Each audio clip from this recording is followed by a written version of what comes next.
हम सभी के ऊपर उस परमपिता परमात्मा की अपार कृपा दृष्टि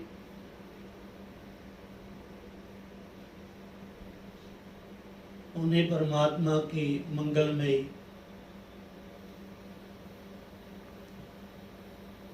ये जो वाणी है,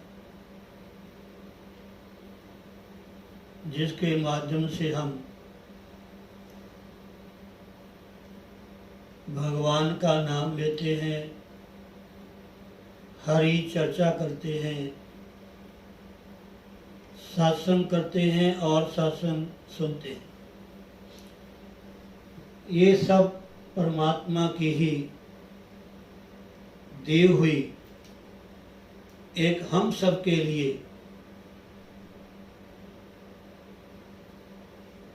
एक कृपा है, कृपा दृष्टि है। वैसे तो शास्त्र कहते हैं कि भगवान की कृपा जो है सदैव सतत लगातार समान रूप से बरस रही है। उसी पात्र में जे कृपा रूपी वर्षा की बूंदें उसी पात्र में गिरेंगी, जिनका पात्र बिल्कुल सीधा है। सीधा का मतलब परमात्मा की तरफ है। हमेशा चलते फिरते उठते बैठते सोते जागते खाते पीते जो भी हम काम करते हैं, हर समय निरंतर भक्ति है, सत्संग है, कीर्तन है, भजन है या ध्यान योग है। जब इसमें साधना मिल जाती है, जैसे ध्यान हो गया, सत्संग हो गया, अभी शाही साहब ने पहले ही हमें बताया कि आज का जो हमारा स्पेशल एपिसोड एतवार का जो हमारा सत्संग है, उसका मुख्य विषय है साधना, ध्यान और सत्संग। पहले ध्यान, बीच में साधना और तीसरे नंबर पे सत्संग। और ध्यान के लिए भी साधना का होना बहुत ही जरूरी है और सत्संग के लिए भी साधना का होना बहुत जरूरी है। दोनों के बीच में साधना है।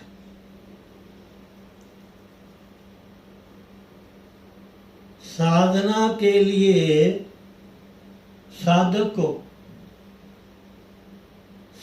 बनना बहुत जरूरी है। साधना के लिए साधने बहुत करते हैं, सत्संग बहुत करते हैं, ध्यान बहुत करते हैं, लेकिन जब तक हम साधना में अपने जीवन को ढालेंगे नहीं, साधना एक ढांचा है, समझे नहीं? ध्यान करते हुए हमारा ध्यान कहाँ है?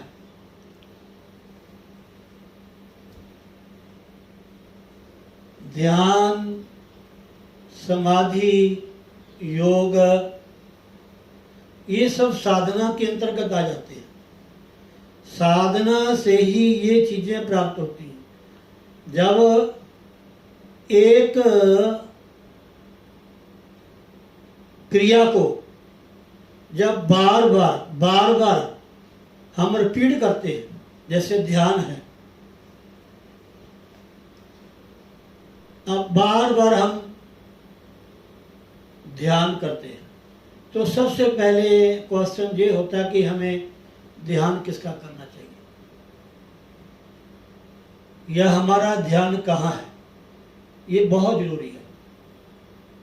भले हम घर का कोई काम करते हैं अगर घर का काम करते हुए हमारा ध्यान उस काम में है तो ठीक है, वो कार्य ठीक होगा। अगर वो कार्य करते हुए कोई भी है, चाहे अगर ध्यान ठीक नहीं है, अगर थोड़ा सा भी ध्यान हट गया, जैसे मानो हम लोग सत्संग में बैठे हैं, चाहे पास में है चाहे दूर में है, मेरी आवाज आप तक पहुंच रही है, आप सुन रहे हैं, श्रोता को बहुत ही सतर्क रहना पड़ता है।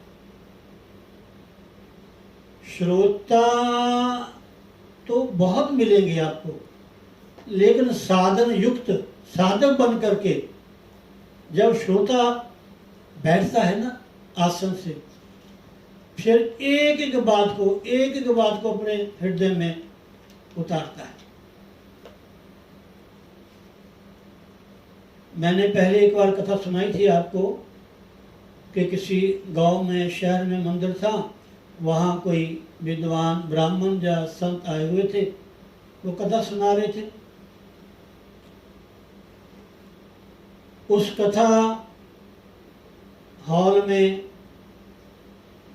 पंडाल में, जहाँ बहुत सारे लोग बैठे थे, उसमें एक बहुत ही अच्छे घर की माता जी, धनाढ़ परिवार की भी आई हुई थी।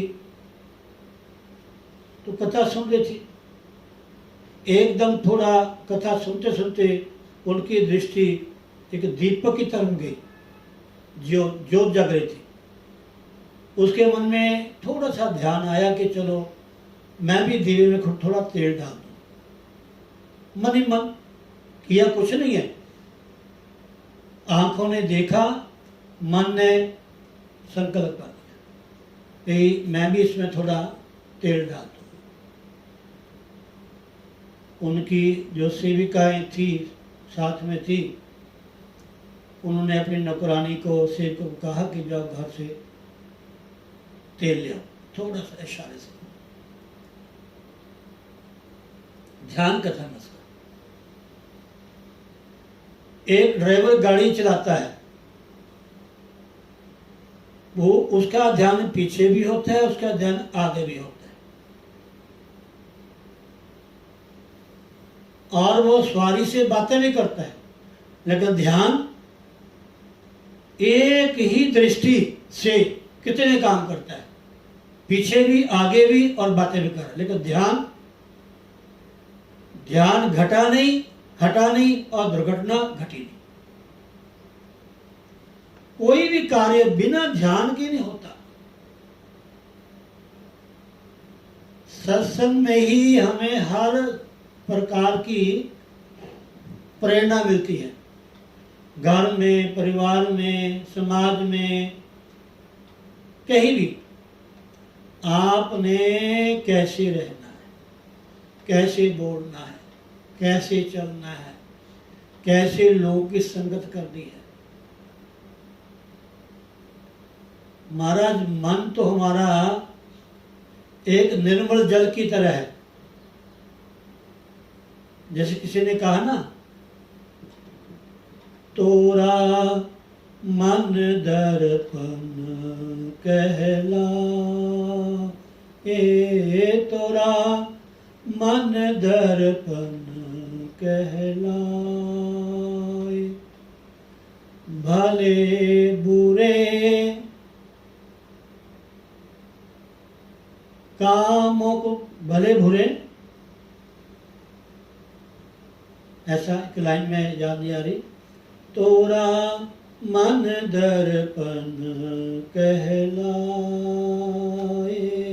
तोरा मन दर्पण कहलाए, भले बुरे, भले बुरे कर्मों को देखे और दिखाए, तोरा मन दर्पण कहला। मन रूपी दर्पण के आगे सब कुछ आ जाता है। जैसे शीशे के आगे जब हम बैठते हैं ना, वो तो जो शीशा है वो तो केवल बाहर का ही दिखाता है शरीर का, लेकिन जो मन है ना वो महाराज अंदर का भी दिखाता है, बाहर का। और ये बात आप नोट कर लेना, आप कहीं भी जाओगे, जहां भी बैठोगे, सामने वाला का जो उसके भीतर कैसे अणु है, उसके अंदर कैसे विचार है, एकदम आपके मन के ऊपर असर पड़ेगा, भले आप उसको जानते हैं या ना जानते हैं। ये सत्य बात है। ये हमारे भीतर जो भी है ना, सब बाहर निकलता रहता है, निकलता रहता है। जब सत्संग में बैठते हैं, कथा में बैठते हैं, भजन में बैठते हैं, कहीं भी जाओ, कुछ ना कुछ हमारे भीतर निकलता रहता है। और जो निकलता है, जो हम सुनते हैं, जो देखते हैं, बस वैसा ही बोलना शुरू कर देते हैं, वैसी संगत हो जाती है, और ज्यादा अपने भीतर संस्कारों को अपने भीतर जमा कर लेते हैं। इसलिए शास्त्र कहते हैं कि अच्छी संगत करनी चाहिए, अच्छी जगह बैठना चाहिए, अच्छा खाना चाहिए, अच्छा देखना चाहिए, अच्छा सुनना चाहिए। इसका हमारे मन पे बहुत असर पड़ता है। तो माता जी सत्संग सुन रही है, ध्यान उनका सत्संग में, लेकिन आंख से देखा कि वहां दीप जग रहा है, उसमें थोड़ा तेल डाल दिया। सेवक को इशारा किया, जाके तेल लेकर के आ, और तेल लेकर के आया। ध्यान सत्संग में उनका ध्यान, एक एक बात सुन रहे हो, कथा प्रवचन। सेविका गई तेल लाने, अभी घर के पास पहुंची थी, बाहर देखा 2-4 व्यक्ति उनकी दीवार में सेंध लगा रहे हैं अंदर जाने के लिए। एकदम वापस आ गई, और नुकरानी ने सेठानी से कहा कि सेठानी सेठानी, हमारे घर में चोर चोरी कर रहे हैं। सेठानी का चुप, ध्यान सत्संग में। उन्हें कहा बेटा कोई बात नहीं, चोर सामान चुरा के ले जाए कोई बात नहीं, दोबारा आ जाएगा, पैसा ले देंगे दोबारा आ जाएगा। लेकिन जो सत्संग है, इसमें जो संत महात्मा विद्वानों की वाणी है, उनसे निकला हुआ अगर एक शब्द भी चूक गया तो ये दोबारा नहीं आएगा। आप चाहे मेरे सामने बैठे हैं, चाहे दूर बैठे हैं, अगर आपका मन थोड़ा हटा नहीं तो वो शब्द चुका। भले दोनों ही का एक साथ आ रहे हैं, जा रहे हैं, बैठे हैं, बातें कर रहे हैं, लेकिन सुनने वाले का ध्यान थोड़ा सा भी हटा नहीं तो बात जो सुन रहा है वो चुक जाएगा। वो कहेगा जी सॉरी, आप दोबारा रिपीट करें ये बात को। क्योंकि हमारा शास्त्र कहता है कि जब तक हमारी इंद्रियों के साथ मन का संबंध नहीं होता, इंद्रिय मैंने आंख, हमारा कान, हम जा रहे हैं, बातें कर रहे हैं, मन हमारा बातों में, आगे पत्थर पड़ा है या कोई कुछ भी है, ठोकर लगी, आंखें खुली है, हम जा रहे हैं, लेकिन ध्यान नहीं वहां। ध्यान ना होने से हमें ठोकर लगी, असावधानी होगी। इसलिए सत्संग है, कथा कीर्तन है, उसमें साधना का होना, साधक बन करके कथा सुनना, ये बहुत ही जरूरी है। श्रोता बनना अलग चीज है, श्रोता के साथ साधक बनना, साधना करना ध्यान से, तो ये बहुत जरूरी है। इसलिए भले हम ध्यान करें, भले हम सत्संग सुने, लेकिन दोनों के बीच में साधना का होना बहुत जरूरी है। साधना का होना बहुत जरूरी है। साधना से ही बार बार एक कार्य को हम करते हैं, उसी को साधना कहते हैं। बार बार एक बच्चा पूरा साल साधना करता है, मतलब स्कूल जाता है, पढ़ाई करता है, पाठ को याद करता है, वो उत्तीर्ण होता है। अगर वो साल के भीतर नित्य प्रति साधना ना करे, उस पाठ को पढ़े ना, याद ना करे, तो पाठ उसके याद नहीं रहेगा। समझे नहीं? इसलिए साधना का हमारे जीवन में बहुत ही जरूरी है। साधना से ही मन एकाग्र होता है। बैठ जाइए आप।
साधना का मतलब है कि अपने मन की वृत्ति को एक लक्ष्य में जोड़ना।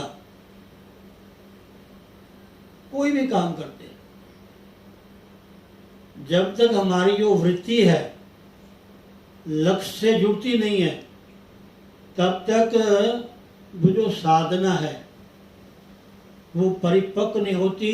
जब तक साधना परिपक्व नहीं होती, तब तक हम उस लक्ष्य को प्राप्त नहीं कर सकते जो हमारा टारगेट है, जिसको हमने पाना है, जो हमने बनना है। इसलिए जैसा मानव साधन है, ये हमारा जीवन साधन है। क्या साधन है? परमात्मा को पाने के लिए। हमें भूख लगी है, हमने भोजन पाना है, तो भोजन जब तक हम बनाएंगे नहीं तब तक भूख की तृप्ति नहीं हो सकती। तो भोजन बनाने के लिए साधन होने चाहिए। भोजन बनाने के साधन क्या है ये आप लोग जानते ही हैं। उसके लिए पानी भी चाहिए, आटा तो है ही है जिससे प्रसाद बनेगा, फिर प्रांत चाहिए, तवा चाहिए, चिमटा चाहिए, अग्नि चाहिए, बनाने वाला चाहिए। ये साधन है, समझे नहीं? इसके बीच में जो क्रिया है लगातार, वो साधना है। उस लक्ष्य तक पहुंचना जिससे भूख की तृप्ति हो, उस वस्तु को पा लेना ही साधना है। साधना एक मार्ग है, ये साधन है। इस साधन से साधना करते हुए हमने परमात्मा तक पहुंचना है।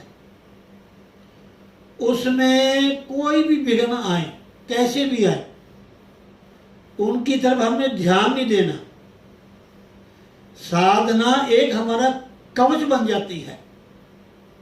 साधना एक हमारा कवच का काम करती है, हमारी रक्षा सुरक्षा करती है। जब हम साधना, जब चलते हैं, एक रास्ता अपना लेते हैं,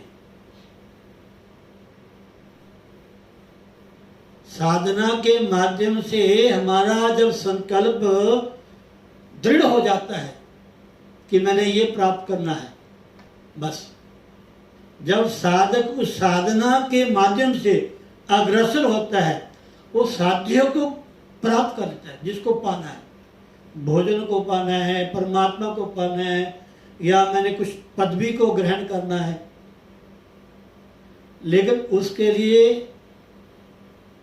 कोई ना कोई रास्ता, टारगेट, लक्ष्य, वो साधना है, वो आपका परिश्रम है, वो आपकी लगन है। साधना को लगन भी कह सकते हैं, लगन।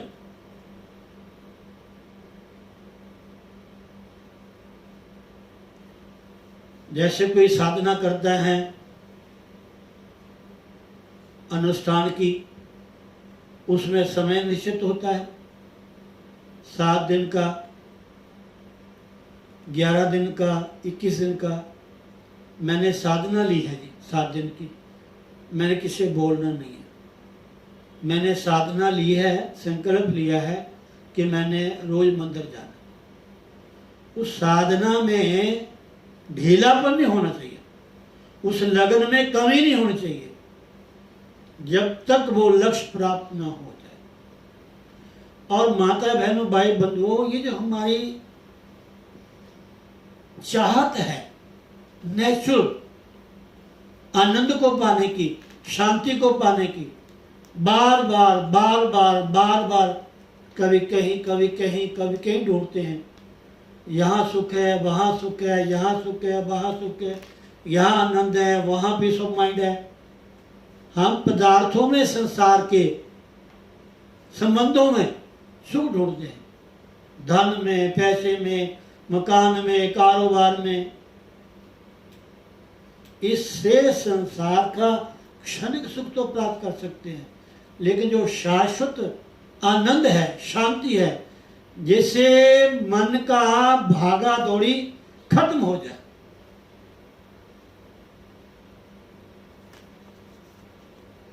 फिर इंसान का मन शांत करता है। वो साधना करनी पड़ेगी, समय लगाना पड़ेगा आपको, आपके भीतर लगन होनी चाहिए उस चीज को पाने की, लटक कि मैंने पाना उसको, बस। ओ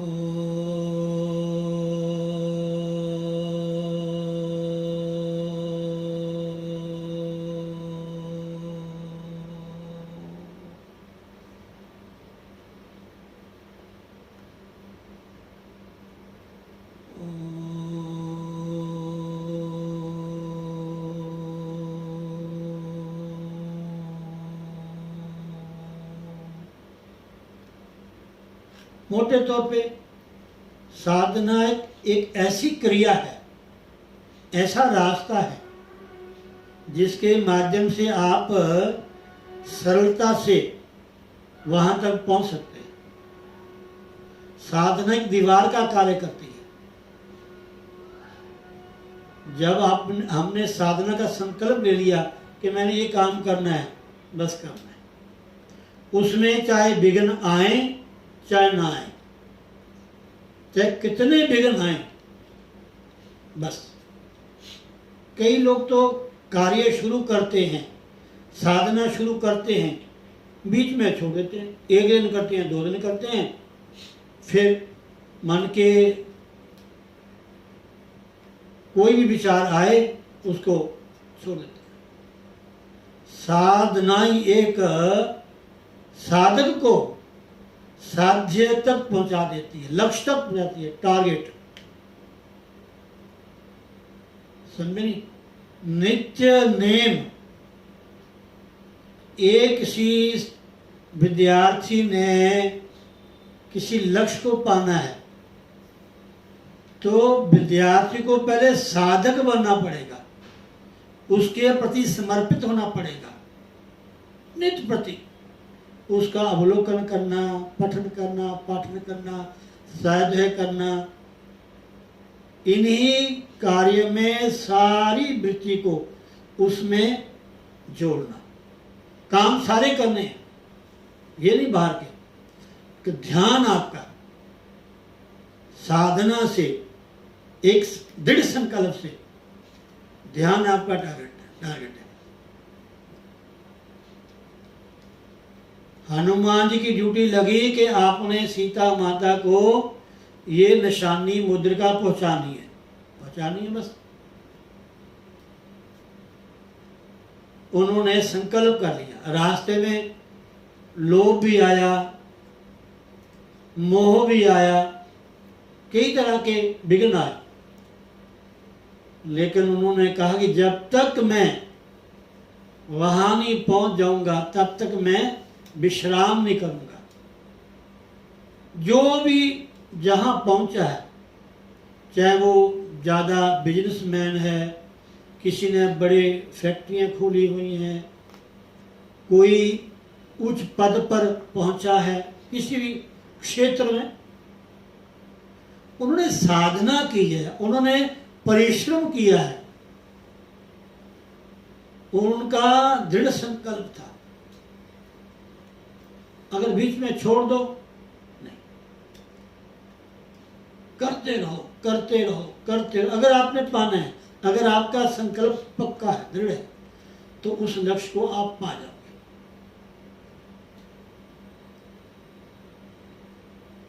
ध्यान करते हुए आपका ध्यान लक्ष्य में होना चाहिए। जैसे कि कोई तीर चलाता है, जैसे आपने सुना होगा महाभारत में कथा आती है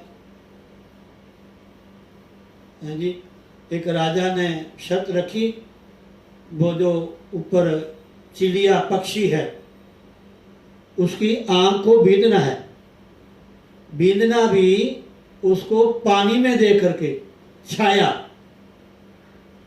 सीधा चिड़ी को देखना, चिड़ी ऊपर किसी वृक्ष डाल पे है कहीं भी पक्षी, लेकिन उसकी छाया पानी में पड़ रही है, पानी में दे करके उसको उसका लक्ष्य करना है। जो पानी में दे करके उस चिड़िया की आंख में तीर लगाएगा, उसकी, उस राजा की कन्या जो भी थी, शादी होगी। और देख लो अर्जुन ने ध्यान पानी में एकाग्र, और ऐसा लिखा हुआ है महाराज, पहले उनके गुरुजनों ने अभ्यास कराया। एक वृक्ष, अब आप कहोगे महाराज जी कहते हैं हम जब पढ़ते थे ना तो बड़े स्कूलों में, जो सीनियर सेकेंडरी स्कूल है, हाई सेकेंडरी स्कूल है, 10वीं 11वीं 12वीं के, तो वहाँ एक एनसीसी की कोर्स होता था, क्लास होती थी। मैंने भी थोड़ा समय वो किया है। तो वो टारगेट, एक कागज या कोई पेपर सा सामने लगाते थे, वहाँ अपने काफ़ी निशान होते थे, उन सब में से एक में निशान लगाना आपने, और रफल के द्वारा मैंने भी रफल ऐसे, रफल कहाँ रखनी है, ये आपका हंस है ना, हंस के बीच में रफल की जो बंदूक जो आपकी है उसका जो वाइक है मुट्ठा, वो हंस के ऊपर नहीं आना चाहिए, हंस के बीच में जो खाली जगह उसमें आना चाहिए। अगर हंस के ऊपर आ गया तो मानो आपने वो दबा दिया बटन, एकदम धमक होती है, वो राइफल एकदम बैठ जाती है। जब गोली निकलती है ना तो जो बंदूक राइफल है एकदम पीछे को थोड़ा हटती है, और उसका पीछे हटने का इतना तेज होता है महाराज, अगर ये जो हंस है ना हड्डी, इसके ऊपर लगे तो टूट जाती है। ये तो हमारे परिवार वालों ने थोड़ा आगे जाने नहीं दिया, नहीं तो मतलब कहने का हर बात की साधना है, पढ़ने की, लिखने की, गाने की, कथा करने की, भोजन बनाने की, हर कार्य करने की, बिना ध्यान के। चलना भी ध्यान से है। एक ध्यान शब्द ऐसे है वो हर जगह जुड़ सकता है, कहीं भी। ध्यान से सुनो, ध्यान से बोलो, ध्यान से बैठो, ध्यान से खाओ। अब खाते खाते बातें कर रहे हैं जी, ध्यान कहीं और है। खा रहे हैं, किसी का फोन आ गया, उठाया, बात करने पड़े। शास्त्र ये कहते कि भोजन के समय हाँ धार्मिक दृश्य देख सकते हो, धार्मिक दृश्य, धार्मिक बात कोई आपके कान में पड़ती है उसकी कोई मनाही नहीं है। संसारिक कोई बात, भोजन, कई तो ऐसे साधक हैं कि भोजन करते समय बोलते ही नहीं है। हमारे यहाँ एक ऐसे व्यास आए थे महाराज, जब भोजन परोसना तो उन्होंने एक बार ले लेना, 3 फुलके या 5 फुलके या 7 फुलके, एक बार सब्जी, एक बार प्रसादा, दूसरी बार उन्होंने लेना ही नहीं है। ये भी साधना है, ये भी क्रिया है, ये भी संकल्प है। नहीं, बस ठीक, अपने मन को साध लिया, उस ढांचे में डाल लिया, बस कोई प्रॉब्लम नहीं। थोड़ा समय तो लगता है। तो चाहे सत्संग है, चाहे वो ध्यान है, इन दोनों के बीच में साधना होनी बहुत, साधक के लिए, जिन्होंने उसको प्राप्त करना है, जिन्होंने केवल श्रोता ही बनना है, सुन लिया वह ठीक है। श्रोता को पहले साधक बनना चाहिए, साधना। और गुरु वाले तो होते ही साधक है। जब गुरु धारण कर लिया तो फिर साधना शुरू होती है। नाम साधना, भजन साधना, सेवा साधना, सत्संग साधना, ध्यान साधना, यानी उसको पाना, उस लक्ष्य तक पहुंचना। फिर वो आपका ध्यान परिपूर्ण होगा, फिर वो आपकी साधना, चाहे वो सत्संग की है, हमने ये सत्संग साधना लगाई हुई है। साधना का मतलब क्या है? बात सत्संग सुनते हैं, साधक लोग बैठ जाते हैं।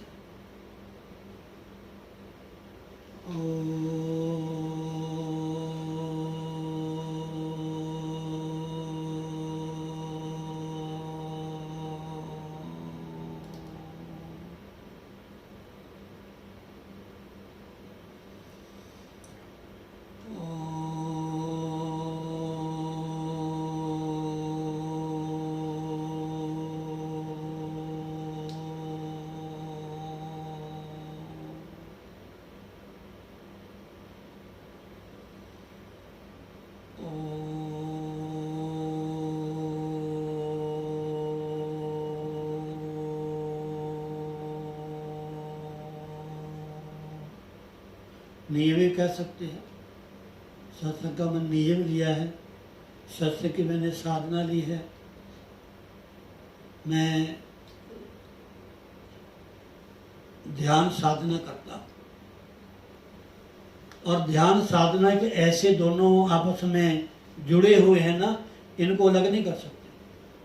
साधना के बिना ध्यान नहीं, ध्यान के बिना साधना नहीं, साधना के बिना सत्संग नहीं, सत्संग के बिना साधना नहीं। साधना तो एक बिचौले का काम करती है। सत्संग के माध्यम से, ध्यान के माध्यम से साधक साधना संपन्न होता हुआ, साधना करता हुआ, नियम पूर्वक साधना करता हुआ जिस लक्ष्य को पाना है उस लक्ष्य को वो पा लेता है। इसलिए ध्यान और सत्संग में साधना का होना बहुत ही जरूरी है। संकल्प, किस संकल्प? और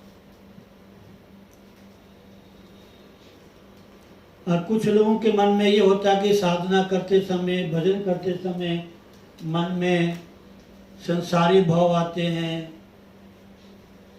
भय आता है,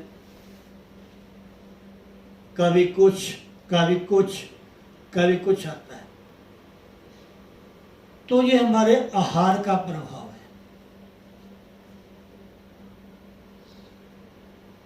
जैसा खाओ अन्न वैसा होवे मन, जैसा पियो पानी वैसी होवे बानी, जैसा करो आहार वैसा होवे व्यवहार। जैसा संग करोगे उसका असर आपके माइंड के ऊपर, ये जो संगति है ना, संगति के जो अणु हैं सूक्ष्म रूप में, जिसको हम वायरस कहते हैं, बहुत ही सूक्ष्म होते हैं, जिसको परमाणु कहते हैं। परमाणु ये हमारे भीतर कानों के द्वारा, आंख के द्वारा, किसको हमने टच किया, या हवा के द्वारा हमारे भीतर चल जाते हैं। तो वे कहते हैं साधना करनी है तो एकांत सात्विक स्थल होना चाहिए। तो ये मन में जो विचार आते हैं, ये हमारे ही भीतर का जो संस्कार है, स्मृति जन्य, जो हमने देखा है, जो हमने सुना है, जो खाया है, जहां हम गए हुए हैं।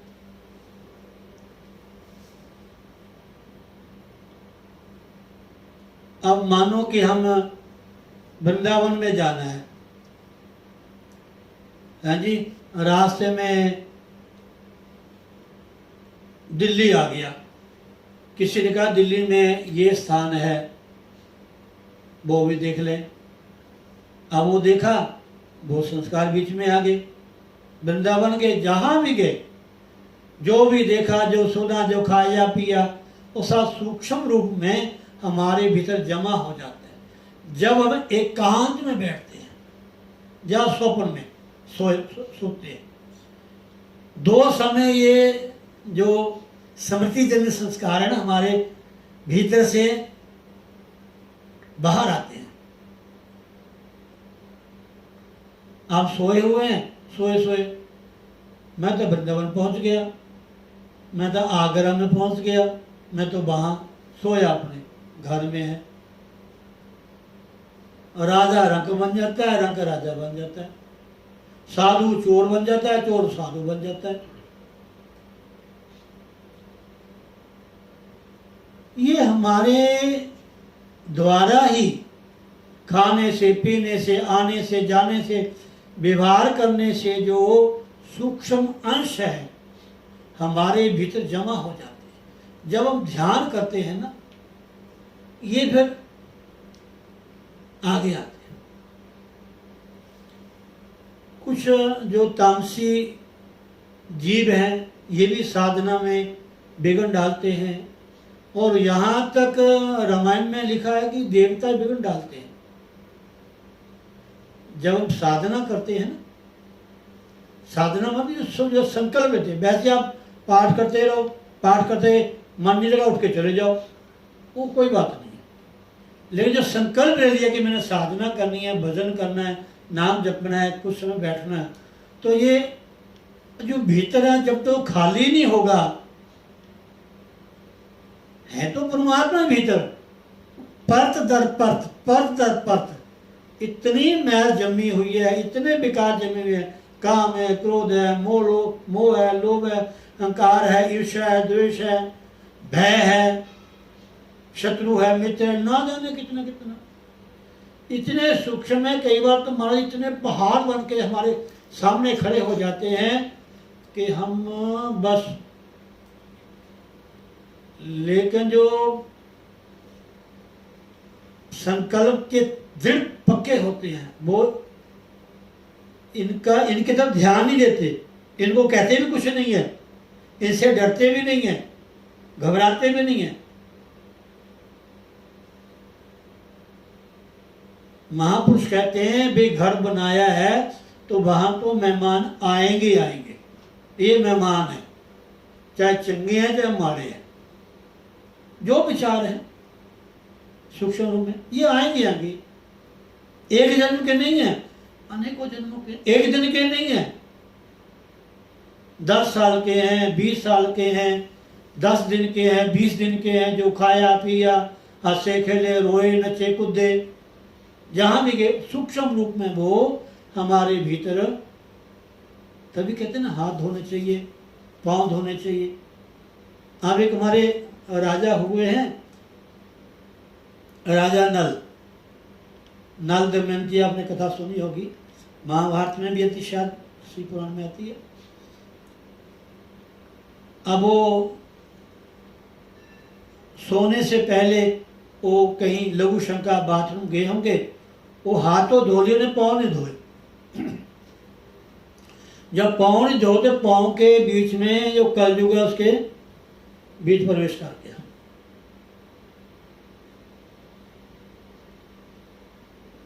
अब लोग मानने लगे इस चीज को, शरीर की शुद्धि को, कैसे बैठना, कैसे खाना, कहाँ जाना, कहाँ नहीं जाना, वहाँ जाके आपने क्या करना, अपना बचाव कैसे करना है। अब लोगों को थोड़ी समझ आने लगी है। ये हमारे शास्त्रों में लिखा है, जब भी रात्रि सोओ तो अपने 5 स्नाना करके सोओ। हाथ, पैर, मुंह, कान, आँख, इसको थोड़ा छिट्टा देके हाथ पैर धो। जब भी बाथरूम जाओ, टॉयलेट जाओ, नंबर 1 2 जाओ, अपने शरीर को शुद्ध करो। अब जो तो साधक हैं वो तो महाराज आजकल तो सुविधा बहुत है, गर्म पानी भी है, ठंडा भी है, वहाँ तौलिया भी है, थोड़ा पानी निचोड़ो, शरीर में साफ करो और सो जाओ।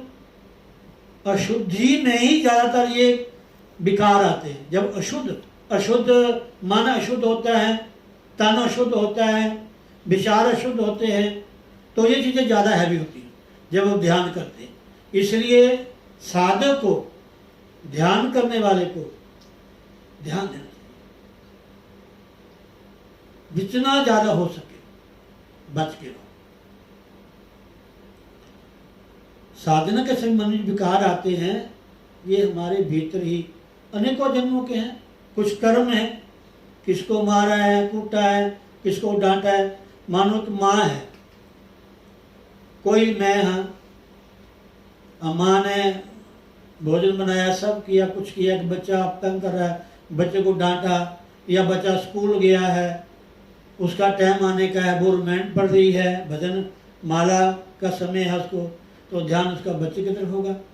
बच्चा आया नहीं, आगे किसी को गुस्से कुछ कह दिया तो वही मन में होगा, बच्चे को मैंने डांट दिया, बच्चा ना जाने कहाँ चला गया है, मन में नेगेटिविटी आई, वो कुछ खा ना ले, कुछ कर ना ले, मैंने बड़ी गलती की है, मैंने अपने को समझाया नहीं, थोड़ा मैं ही समझ जाती तो अच्छा था, ना उसको डांटती। ऐसे ये अपने किए हुए थोड़े से क्रियाकलाप है जो हमें, हमारे ही कर्म हमें डांटते हैं। घबराना नहीं है, ये तो आएंगे, बस बैठ जाओ। उनका काम आना, हमारा काम आगे जाना। उनको प्रणाम करना, अच्छा ही तो भी नमस्कार। अब रामायण में महाराज जो वंदना के प्रसंग है ना शुरू में, तो तुलसीदास जी ने सबको वंदना की है, सबको, चंगे नूं भी माड़े नूं भी, सबको वंदना की है, भूत को भी, प्रेत को भी, ना को भी, सबको वंदना की है। अब रामायण पढ़ा करो ना, पता चलेगा आपको।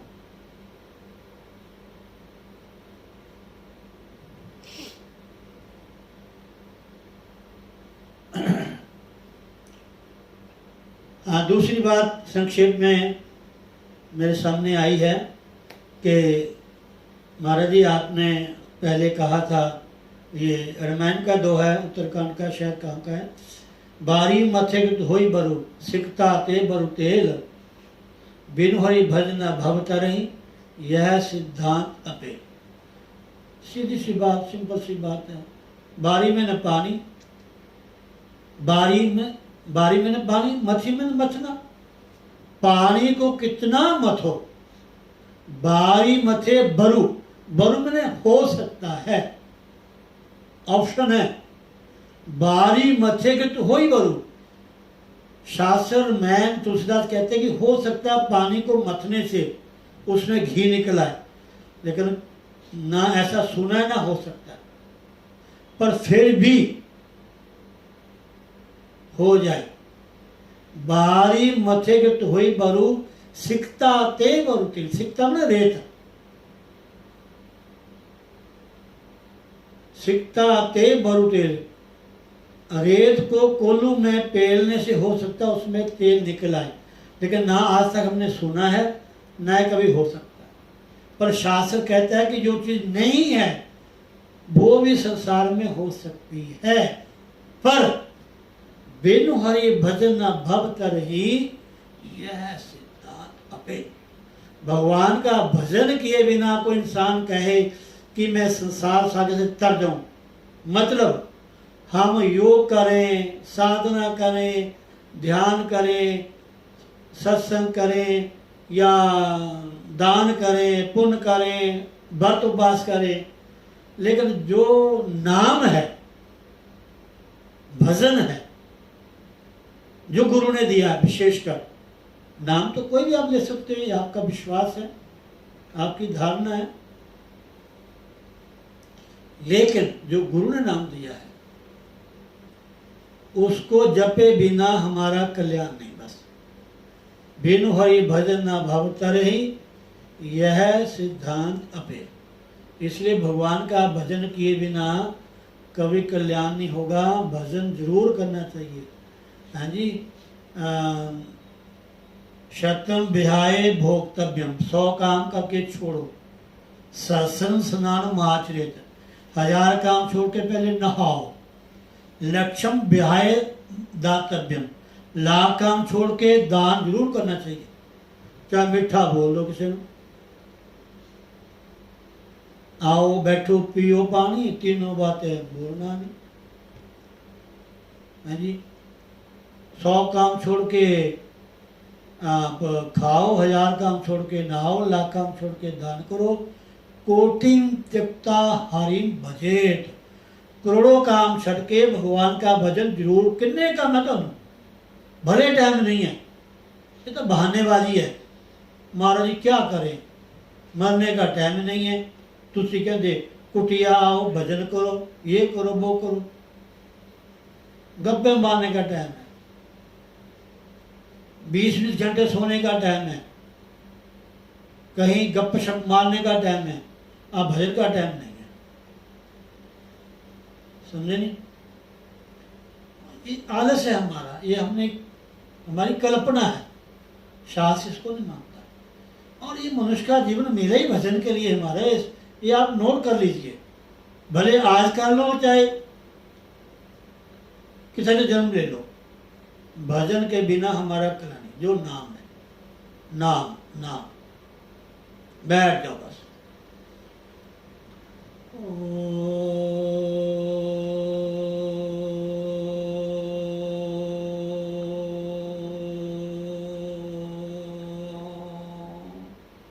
और हमारे गुरुदेव का तो नाम इतना सुंदर है, छोटा सा नाम है और इतना उसका विशाल है। महाराज वापस कबीर साहब ने तो बात ही खत्म कर दी। पढ़ पोथी जगमुआ पंडित भया न कोए, 2.5 अक्षर प्रेम के पढ़े सो पंडित होए। वो 2.5 अक्षर क्या है? वो गुरु का दिया हुआ नाम है। वो भले कितने अक्षर का है ये मत सोचो कि 2.5 का है, 1 अक्षर का है, 3 का है, 5 का है, 7 का है, 9 का है, 12 का है। नाम तो नाम ही है बस। अरे एक कमरे में कितने दिनों का अंधकार पड़ा हुआ है। आज प्लग ऑन करो, अंधकार दूर। कितना बड़ा ढेर पड़ा है कूड़े कचरे का। थोड़ी तीली कितनी होती है माचिस की, इतना मसाला होता है, माड़ी चिंगारी होती है, लाओ मिनटों में ढेर हो जाता है। कितने पाप है, कितने बेकार है, कितना मन हमारा नहीं लगता। नाम में लगो ना, बैठो जब बस, लगे चाहे ना लगे, बैठ बस।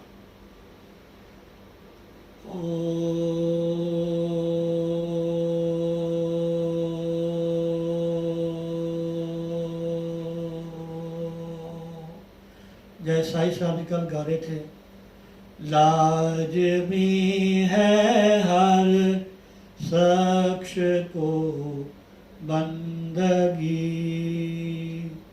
लाजमी है हर शख्स को बंदगी, बंदगी बिना व्यर्थ है सब जिंदगी, बंदगी बिन व्यर्थ है सब जिंदगी, लाजमी है हर शख्स को बंदगी। बंदगी बिना बंदा किसे काम दा नहीं, गंदा चाहे किन्ना उपरों वो की कहते लीपा टोपी कर लवे, हाँ जी, गंदगी के घड़े में चाहे किन्ना सोना चांदी मड़ लो, ਉਹਦੇ अंदर गंदगी हो रहनी है। कितना भी कोई गंदगी है उसको कितना दबा दो, वहाँ से जाओगे तो स्मेल आएगी आएगी, कितना उसको दबाते रहो, हाँ जी, वहाँ जाने की देर है स्मेल आएगी। एक गंदगी जो है हमारे पाप कारण बेकार है। कितना भजन करें, ये तो आते रहेंगे, इनका काम आने का, आने दो, हमारा काम बैठना, बस बैठ जाओ बस, आप भगवान कृपा करके। जय श्री राधे, जय श्री राधे, जय श्री राधे। 2 लाइन भजन की तो जरूर गाएंगे, समय तो हो गया, कोई बात नहीं, 1 लाइन भजन की।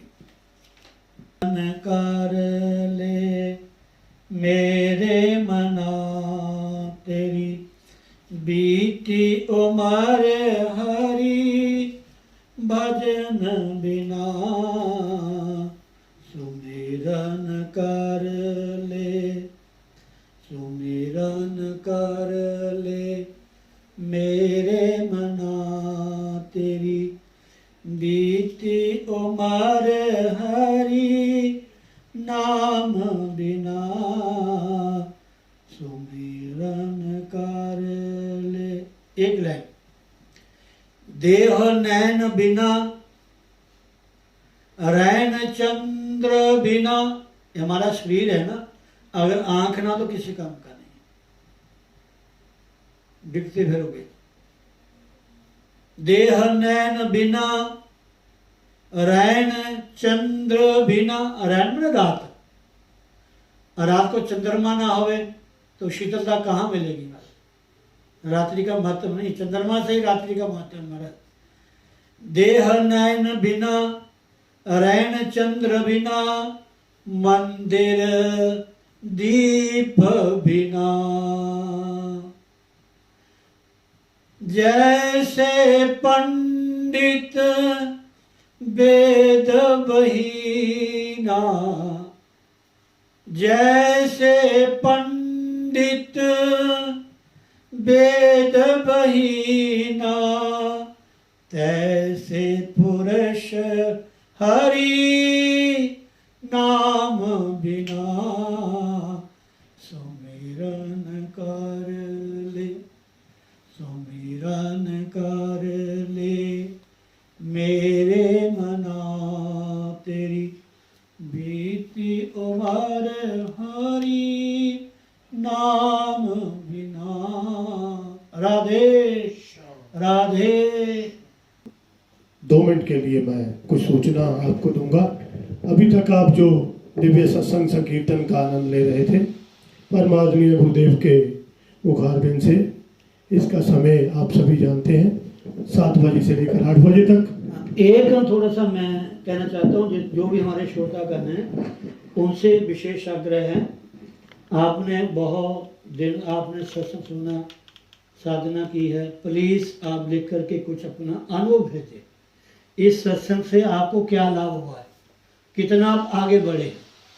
जैसे अभी क्वेश्चन मेरे पास आ रहे हैं, ऐसी कोई बात नहीं है, ये तो अलग चीज़ है, लेकिन आप क्या कुछ समय लगा रहे हैं भजन में, आपके मन कुछ टिकाव हैं, विशेष आनंद की आपको अनुभूति हो रही है, या क्या आपके वो विचार हैं इसके बारे में थोड़ा लिख करके, मेरा नंबर आप सब जानते हैं 9814192305, उसमें लेकर के आप अंतरात्मा से, सच्चाई से, मेरी बड़ाई मत करना, हाँ, थोड़ा पता लगे कि आपको क्या लाभ हुआ है। जय श्री राधे। एक सूचना कि मैं आपको देता चलूं कि जैसे आप जानते हैं महाराज श्री के द्वारा बैकुंठ धाम का निर्माण कराया गया, वो भी हमारे लिए ही है। सत्संग संकीर्तन कथा वार्ता वहाँ पे कुछ ना कुछ चलता रहता है, और दूसरा गोलोक धाम की जो स्थापना की गई है वो भी हमारे लिए ही महाराज श्री के द्वारा की गई है। मैं सभी भक्तजन, चाहे वो जूम ऐप और फेसबुक के पेज के द्वारा इस दिव्य सत्संग का रसपान करते हैं, या जितने भी भक्तजन जहाँ तक आपकी आवाज़ पहुँचे, आप अपने दोस्त मित्र पड़ोसी रिश्तेदार बहन भाई किसी को भी आप कह सकते हैं कि उस गोलोक धाम में आप अपनी सेवा कर सकते हैं। गुरुदेव अपने प्रवचनों में कहते हैं कि गुरु का कहना भगवान के कहने के तुल्य होता है, और गुरुदेव ने बहुत बार कहा है कि गौ सेवा सबसे उत्तम सेवा है। भगवान कृष्ण गुरुदेव ठाकुर की अगर आपने कृपा पानी है तो गौ सेवा करनी बहुत जरूरी है। उसी को माध्यम बनाते हुए महाराज श्री ने गोलोक धाम की स्थापना की, और मैं सभी भक्तजनों से, सभी इस दिव्य सत्संग संकीर्तन सुनने वालों से हाथ जोड़कर मैं प्रार्थना करूंगा कि समय निकालें। माता बहनों, चाहे 10 मिनट, चाहे 20 मिनट, चाहे आधा घंटा, जितना समय आपके पास है आप उस दिव्य स्थान पर जाएं। जो भी आपसे सेवा हो सकती हो, जरूरी नहीं कि आपने भार उठाना है या आपने कुछ ऐसा काम करना है जिससे आपको कोई तकलीफ होती है। आप जो भी सेवा कर सकते हैं, आप एक बार हाजिरी लगाएं और इस दिव्य स्थान के दर्शन का लाभ लें। अगले एतवार तक मैं आपसे क्षमा चाहूँगा, और जैसा कि आप जानते हैं सोमवार से शनिवार तक महाराज श्री का दिव्य संकीर्तन दर्शन 7 बजे से 8 बजे तक आप भी सुनिए, आप भी लाभ लें। अपने दोस्त मित्र पड़ोसी बहन भाई सभी को इस जूम ऐप पर और श्री परमहंस संताश्रम पेज पर जाकर इसका लाभ लेने के लिए आप भी आमंत्रित करें। अगले एतवार फिर हम किसी नए विषय के साथ आपके सामने हाजिर होंगे। तब तक के लिए सभी भक्तों को जय गुरुदेव, जय गुरुदेव, जय गुरुदेव। जय श्री राधे। बहुत अच्छा शाही साहब ने याद करवा दिया। गोलोक धाम में जितने भी हमारे नौजवान साधक हैं, बच्चे हैं, सेवादार हैं, सब भक्तराम सेवादार के मेंबर जो हैं, उनसे विशेष निवेदन है, आदेश है कि आप नित्य प्रति जितना समय आप दे सकें या एतवार को गोलोक धाम में जाकर के आप श्रमदान करें। श्रमदान जो होता है इसका बड़ा हमारे भारतीय संस्कृति में महत्व है। तो 1-2 घंटा जो भी आप सेवा कर सके बाहर जाके आप कर सकते हैं। प्लीज जय श्री राधे।